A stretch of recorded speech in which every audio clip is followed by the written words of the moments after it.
Hello friends, నేను శరణ్యాని. ఇవాళ మంచు తాకిన పూలు 54వ భాగం చదువుకుందాము. రాసిన వారు మీనా ముక్తేశ్వర్ గారు.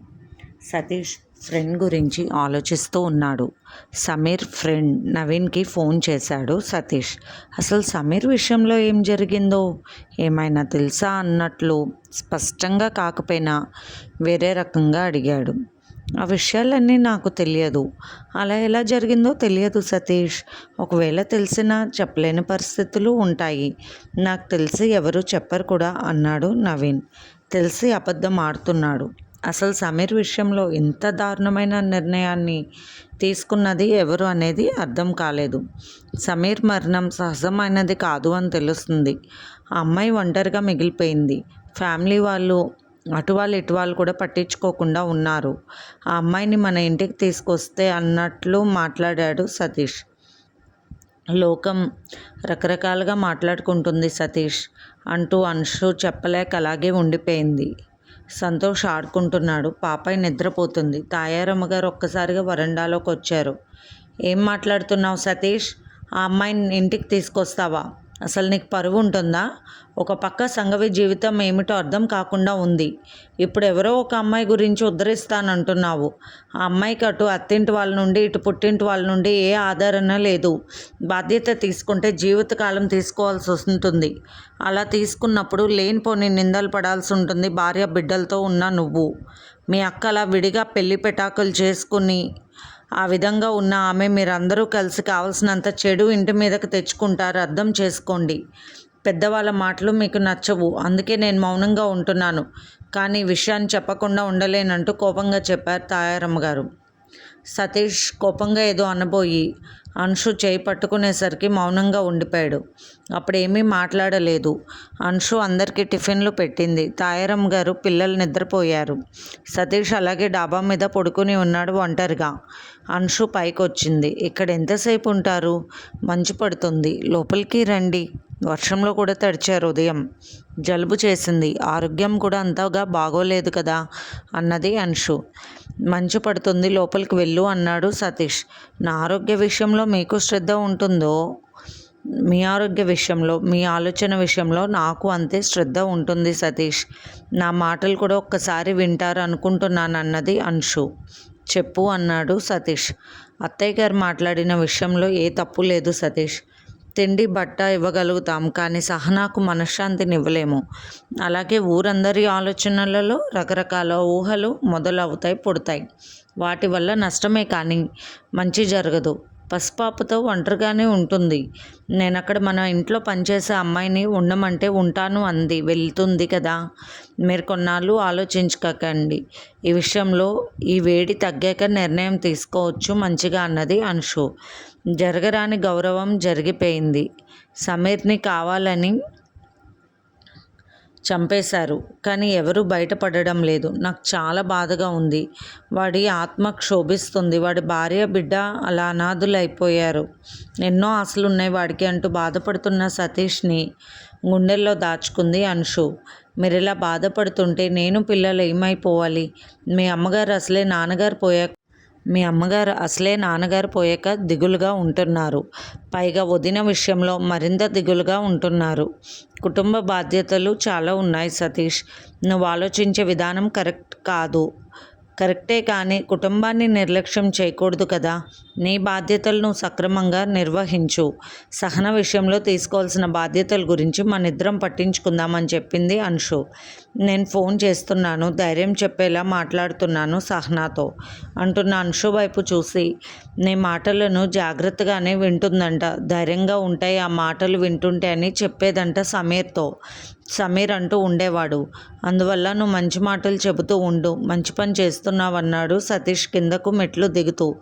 లోపలికి వచ్చి తలుపులు వేసుకున్నాక అన్షు మాట్లాడింది. నాకెందుకు వదిన విషయంలో కూడా కాస్త దిగులు కనిపించింది. ఈసారి తను పూర్తిగా సాటిస్ఫైగా లేదు అని మాత్రం తెలిసిందన్నది అన్షు. తను ధైర్యంగానే ఉంది అన్షు. ఆలోచనలు కూడా తెలివిగానే ఉంటున్నాయి. పైగా తనకంటూ ఒక ఆశయ సాధన ఉన్నది. అటువైపు చక్కటి అడుగులు వేస్తున్నది కాబట్టి అక్కది పెద్ద సమస్య కాదు. కానీ సహనా విషయంలో మనం సరైన నిర్ణయం తీసుకోవాలి అన్నాడు సతీష్. హాస్పిటల్లో వర్క్ చూసుకుని సంఘవి డాక్టర్ మానస గారింటికి వచ్చింది. అక్కడ పని వాళ్ళు ఎంతో గౌరవంగా ఆహ్వానించారు. మానస గారు ముందే చెప్పినట్లున్నారు తనని ఆ ఇంటి యజమానురాలుగా గౌరవించమని. అందుకే మునుపటి కన్నా వారి శ్రద్ధలు పెరిగాయి. పాప సరిత సంఘవి వైపు చూసి కొంచెం వేగంగా వచ్చింది దగ్గరకు. అమ్మ ఎక్కడికి వెళ్ళింది ఆంటీ అంటూ. ఎక్కడికి వెళ్ళలేదమ్మా, మీ అమ్మ పెద్ద డాక్టర్ కదా, చాలా పేషెంట్లు ఉన్నారు, మరి అంతమందికి ఇంజెక్షన్స్ చేయాలి, అందుకోసం వెళ్ళారు. అదే నువ్వు ఉంటే భయపడతావు కదా, అందుకే నన్ను ఇక్కడ ఉంచి వెళ్ళారు. నేను జాగ్రత్తగా చూసుకుంటాను. ఈలోపు అందరికీ అమ్మ ఇంజెక్షన్ చేసి మందులు ఇచ్చేసి వచ్చేస్తుంది, సరేనా అన్నది సంఘవి పాపని ఎత్తుకుంటూ. సిరి ఎంతో ముద్దుగా అనిపిస్తుంది. సిరికి ఏమన్నా పెట్టారా అని అడిగింది సంఘవి. సిరి అన్నం తిన్నదమ్మా, తర్వాత వేయవలసిన టానిక్లు కూడా ఇచ్చారు మేడం గారు, అవి కూడా వేసానని చెప్పింది. హాస్పిటల్లో సిస్టర్గా చేస్తూ ఇంట్లో వంట మనిషిగా చేస్తున్నది తార. సంఘవి ఫ్రెష్ అయి వచ్చి తను కూడా టిఫిన్ చేసింది. తను తినే పదార్థాలు కూడా మానసాదేవి గారు అన్నీ చెప్పారంట. ఒక పుస్తకంలో రాయించి పెట్టారు. ఎవరెవరికి ఏం కావాలో, ఏ సమయంలో ఏం చేయాలి, ప్రతిరోజు దైనందిక చర్య ఎలా ఉండాలి అని కూడా ఒక డైరీ రూపంగా రాసి ఉంచారని చెప్పింది తార. సంఘవి డిన్నర్ పూర్తి చేసి పాపను తీసుకుని తన రూమ్లోకి వెళ్ళింది. తార మాట్లాడుతూ, మిమ్మల్ని డాక్టర్ గారు తన రూమ్లోనే ఉండమన్నారు, పాపకి ఆ మంచం అలవాటు అంట అని చెప్పింది తార. ఆ రూమ్లోకి పాపను తీసుకుని అడుగుపెట్టింది సంఘవి. గోడ మీద అద్భుతమైన కళాఖండాలు ఎంతో అందంగా ఉన్నాయి. చక్కటి కొటేషన్స్ ఉన్నాయి. సిరి బెడ్ పక్కన పిల్లలకు కథలు చెప్పే పుస్తకాలు ఎన్నో ఉన్నాయి. డాక్టర్ గారు మంచం పక్కన టేబుల్లో ఉన్న పుస్తకాలు, మానవత్వం విశేషణ, పరిస్థితులకు ఎదురు, నువ్వెవరో నీకు తెలుసా, ఆ 3 పుస్తకాలు చూసి చాలా సంతోషపడింది సంఘవి. ఆ పుస్తకాలు తనకు చాలా ఇష్టమని వేరే వాళ్ళ ద్వారా తెలుసుకుని వాటిని తెప్పించుకుంటే బాగుండని ఒకసారి మేడం గారి దగ్గర అన్నది. ఆ పుస్తకాలు ఎక్కడి నుంచి తెప్పించారు, భద్రంగా ఉంచారు. ఆ పుస్తకాల మీద ఒక చిన్న డైరీ ఉంది. సంఘవి, పుస్తకాలు నీ కోసమే, ఇవే కాదు మరికొన్ని ఆర్డర్ కూడా పెట్టాను, తర్వాత వస్తాయి, దేవుడు దయ తెలిస్తే నేను మళ్ళీ తిరిగి వస్తాను, లేకపోతే పాపను మాత్రం జాగ్రత్తగా చూడు చాలు అని ఎన్నో విషయాలు రాసి ఉన్నాయి. పాపకు ప్రతిరోజు కథ వినడం అలవాటని రాసిన మేడం గారి మాటలకు పుస్తకాలు తీసింది. నీకు ఏ బుక్లో కథ చెప్పను అని అడిగితే తను ఒక జంతువుల కథ పుస్తకం తీసి ఇచ్చింది. ఇందులో 11వ కథ నుండి చెప్పాలాంటి అన్నది నవ్వుతూ సిరి. కాకి నీతి కథ చాలా బాగుంటుంది. ఎగురుతూ వెళ్తున్న కాకికి దాహం వేసి కిందకి చూస్తుంటే ఒక్క కుండ కనిపిస్తుంది. అడుగున వాటర్ ఉన్నాయి. అవి పైకి రావడానికి చాలా సాధన చేస్తుంది, కానీ ఒక్కొక్క రాయి వేస్తుంది. నీళ్లు పైకి వచ్చాక తాగి వెళ్ళిపోతుంది. ఆ కథ చెప్పిన సంఘవి పాపాయి వంక చూసి, కథలో నీకేం తెలిసింది అన్నది సంఘవి. ఏం తెలిసింది, కాకి విన్ అయింది అన్నది నవ్వుతూ సిరి.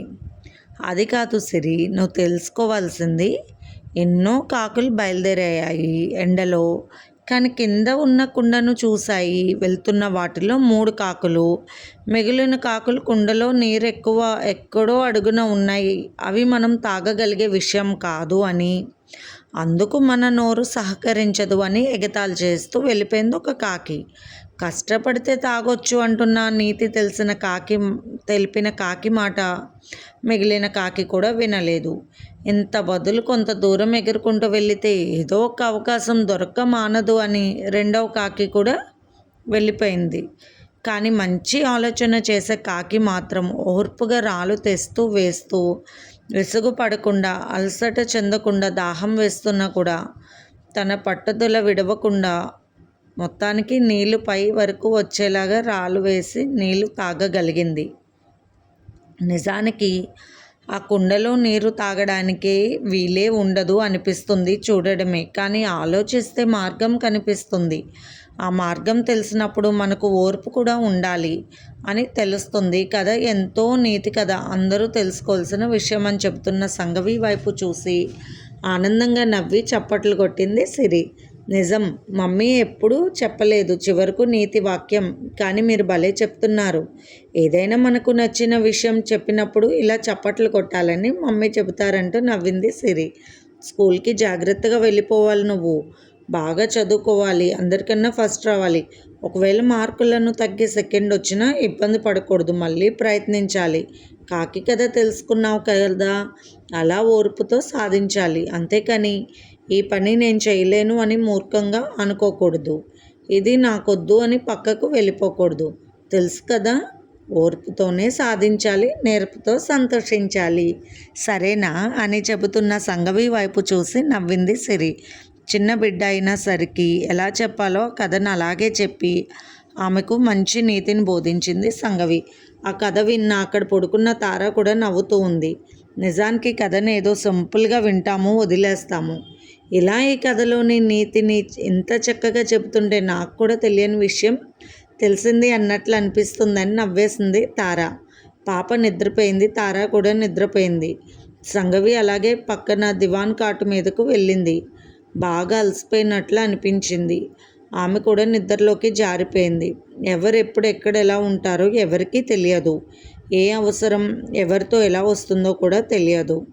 నిన్న మొన్నటి వరకు డాక్టర్ గారి దగ్గర వైద్యం చేయించుకుని ఆమె ఒక దేవత అనుకున్న సంగవికి ఈనాడు మానసాదేవి గారి స్థానంలోకి వచ్చి ఆమె బాధ్యతలు స్వీకరించాల్సిన పని కలిగింది. పాప ఈరోజు సంగవి దగ్గరకు చేరింది.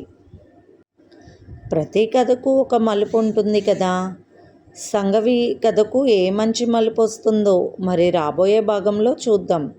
కథలో నిరాశ కలిగించే సన్నివేశాలు ఎదురైనప్పుడు ఇది వద్దు అని అనవద్దు. కథను పూర్తిగా చదివి అప్పుడే నిర్ణయం తీసుకుని అప్పుడే అడగండి, సరేనా? వివరం తెలియనప్పుడు చేయి తెగితే వేరొకరు కట్టు కడతారు, భయపడుతుంటే ఓదారుస్తారు.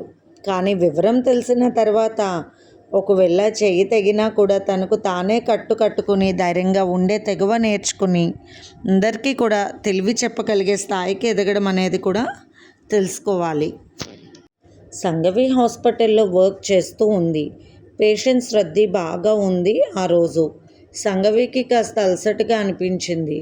అదే అమెరికాలో అక్కడ హాస్పిటల్లో వర్క్ చేసేటప్పుడు 2 గంటలకు ఒకసారి ఏదో ఒకటి ఫ్రూట్ జ్యూస్లు స్నాక్స్ ఇస్తూ ఉంటారు, అలసట తెలియకుండా. ఆ విషయం గుర్తుకొచ్చింది సంగవికి.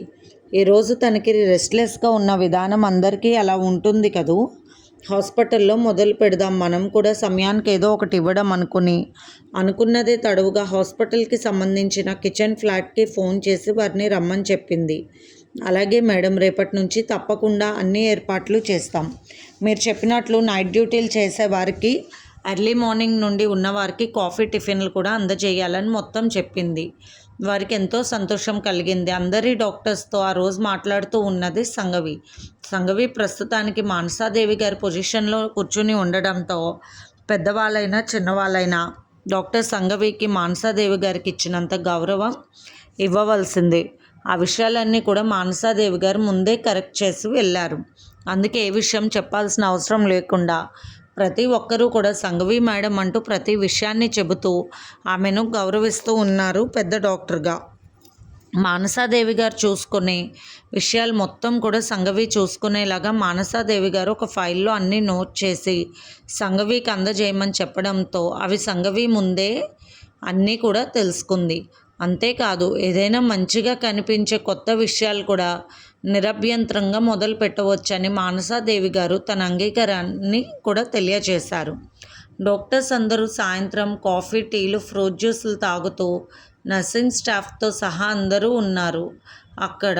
అప్పుడు సంగవి మాట్లాడుతూ రేపటి నుంచి హాస్పిటల్లో ఇటువంటి ఏర్పాట్లు ఉంటాయని చెప్పింది.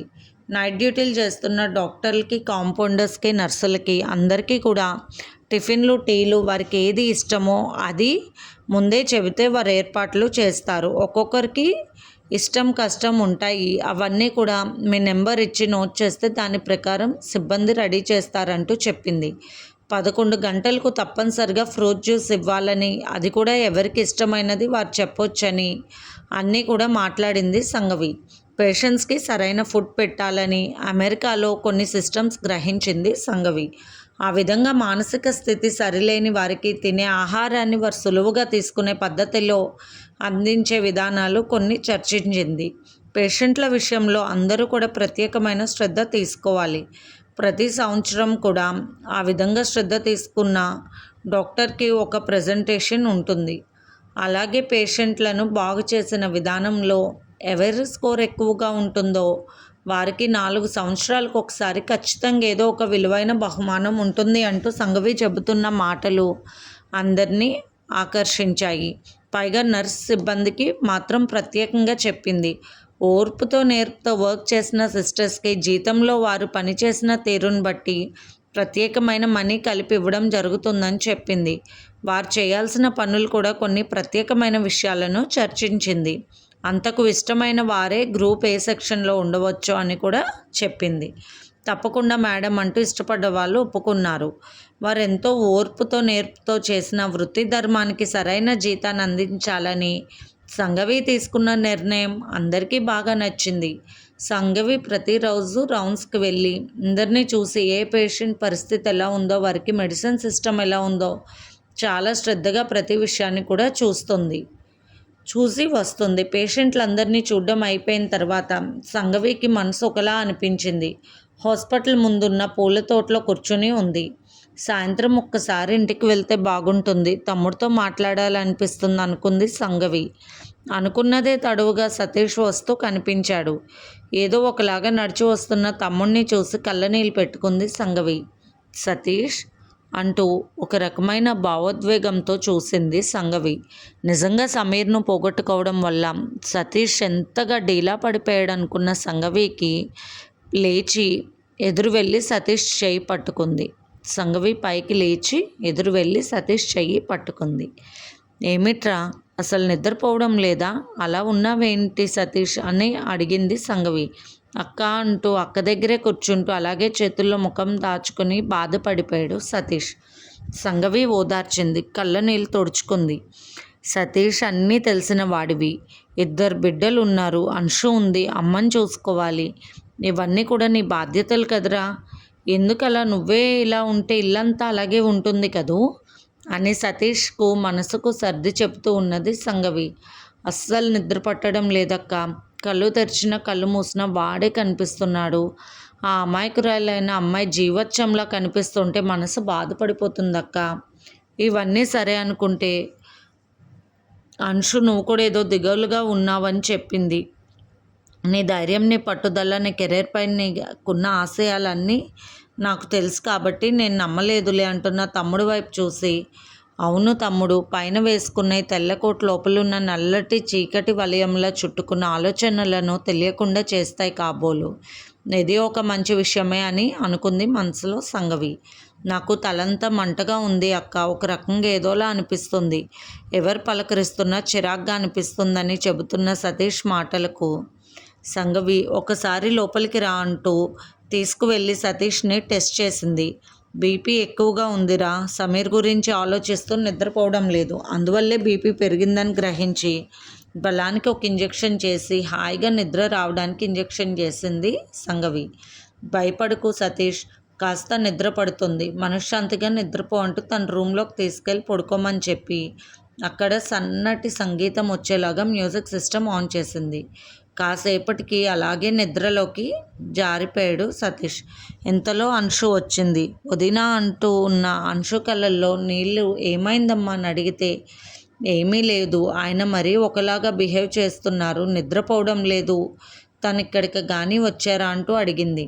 కంగారు పడికి అంశు, ఇక్కడికి వచ్చాడు, నేను పరీక్ష చేశాను, బీపీ ఎక్కువగా ఉంది, అదే ఆలోచిస్తూ నిద్ర లేకుండా తిండి లేకుండా ఉండడం వల్ల బలహీనం పడి బీపీ పెరిగింది, కాస్త రెస్ట్ తీసుకుంటే తగ్గిపోతుంది, అందుకే బలానికి ఇంజెక్షన్ చేసి నిద్ర పట్టేందుకు కూడా చిన్న డోస్ ఇంజెక్షన్ చేశాను, హాయిగా ఇబ్బంది లేకుండా 6 గంటలు నిద్రపోతాడు, ఏమీ కాదు అని చెప్పింది సంఘవి.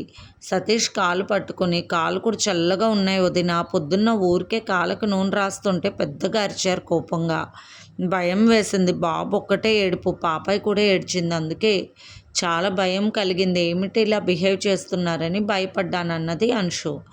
పిల్లలు అన్నది, అమ్మ కూడా వచ్చింది వదిన, పిల్లలిద్దరిని అక్కడే అప్పగించాను, అత్తయ్య గారు అమ్మ ఉండడంతో అన్నది.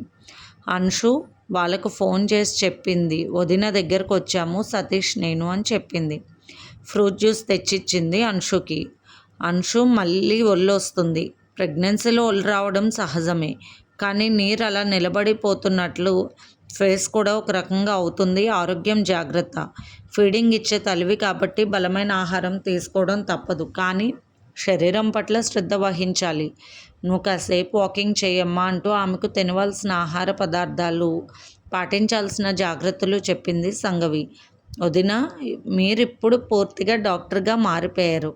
మీ కళ్ళ ముందు ఒక మనిషి కనిపిస్తే వారి పేషెంటో కాదో అవునో తెలుసుకొని వెంటనే వైద్యం చేస్తున్నారంటూ ఒక రకంగా నవ్వింది అంశు.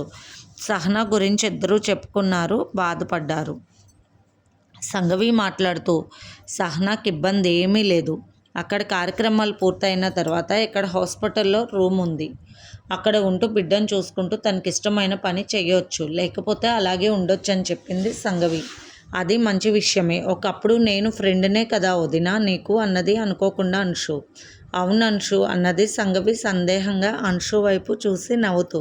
నాకెందుకో నీ కళ్ళల్లో చెప్పుకోలేని ఏదో బాధ కనిపించింది వదినా. నిజం చెప్పండి, మీ మనసులో ఏ భావాలు లేవా పెళ్ళి గురించి? మీకు ఏ ఆలోచనలు లేవంటారా? చెప్పండి వదినా. నా ప్రేమ గురించి, నేను చేసిన తప్పు గురించి కూడా మొదటిగా మీకే చెప్పుకున్నాను. ఎందుకంటే నేను మిమ్మల్ని నా స్నేహితురాలిగా భావించాను. అలా కూడా మీరు నన్ను స్నేహితురాలిగా భావించి మీ మనసులో ఉన్న మాట నాతో పంచుకోండి వదినా. అప్పుడే మీ మనసు తేలిగ్గా ఉంటుందన్నది అంశు. సంగవి ఒక రకంగా నవ్వింది. ఆమె చూపు అక్కడ ఎండిపోయిన ఒక చెట్టు మీద పడింది. దాని మీద ఒంటరిగా ఒక పక్షి వాలింది. ఆ పక్షి వైపు చూసి సంగవి ఒక రకంగా నవ్వుకుంది. నాకు మీ నవ్వులో, మీ మాటల్లో పూర్తి పరిపూర్ణత కనిపించడం లేదు వదిన. మీరు సాధించిన విజయాలు గొప్పవి, మీకు వచ్చిన మెడల్స్ అన్నీ కూడా తెలుసుకున్నాను. కానీ మీ మనసులో మార్పు వచ్చినట్లు తెలుస్తుంది వదిన. మునుపటి సంగవిగా కనిపించడం లేదు నాకు. మీరు రావడమే మిమ్మల్ని చూసిన నాకు మీ మనసులో ఏదో ఆనందమైన ఆలోచనలు ఉన్నట్లు కనిపించింది. కానీ అంతలోనే అవి మటుమాయం అయ్యి ఏదో నిరాశ భావాలు కూడా కనిపించాయి. చెప్పండి అన్నది అంశు. నీ మాటల్లో ఒక రకంగా నిజం ఉన్నది అంశు. లోకరీతి తెలియని ఒక ఆడపిల్లకి అవగాహన లేని పెళ్లి వల్ల జీవితం ఏమిటో తెలియదు.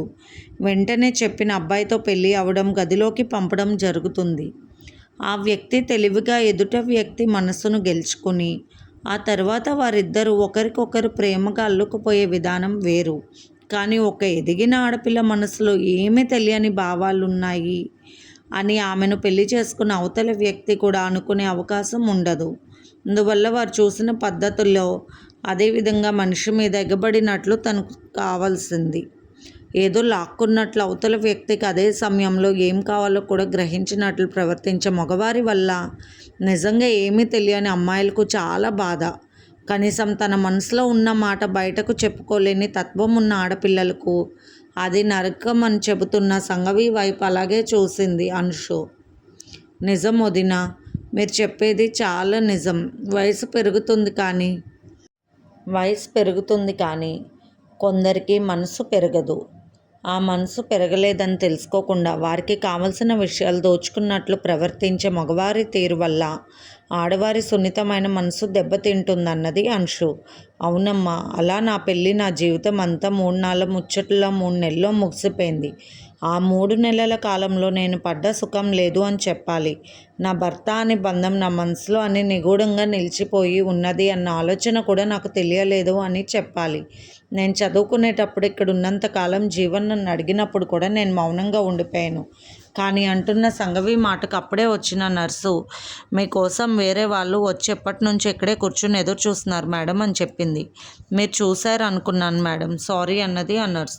ఎవరు అంటూ సంగవి బయటకు వస్తే జేమ్స్, సబిత కూర్చుని ఉన్నారు. వారిని చూసిన సంగవి ఏంటి అన్నట్టుగా, ఏమీ అర్థం కానట్టుగా చూసింది. ఏం లేదు సంగవి, ఈ మధ్య మళ్ళీ కాస్త నిద్ర లేక బాధపడుతూ ఉన్నాడు జేమ్స్. అందుకని మీరు మందులు రాస్తారని వచ్చామన్నది సబిత. వారిని చూసిన అంశు ఆశ్చర్యపోయింది. జేమ్స్ కళ్ళల్లో సంగవిని చూడాలని వచ్చినట్లుగా అనిపించింది. అతను బిడియం లేకుండా సంగవి వైపే చూడడం గమనించింది అంశు. ఇది ఫ్రెండ్స్ ఇవాల్టి ఎపిసోడ్. రేపు ఇంకొక ఎపిసోడ్తో మేము ముందుకు వస్తాను. మీకు కనుక స్టోరీ నచ్చినట్లయితే లైక్ చేసి షేర్ చేసుకొని సబ్స్క్రైబ్ చేసుకోండి. ఉంటాను.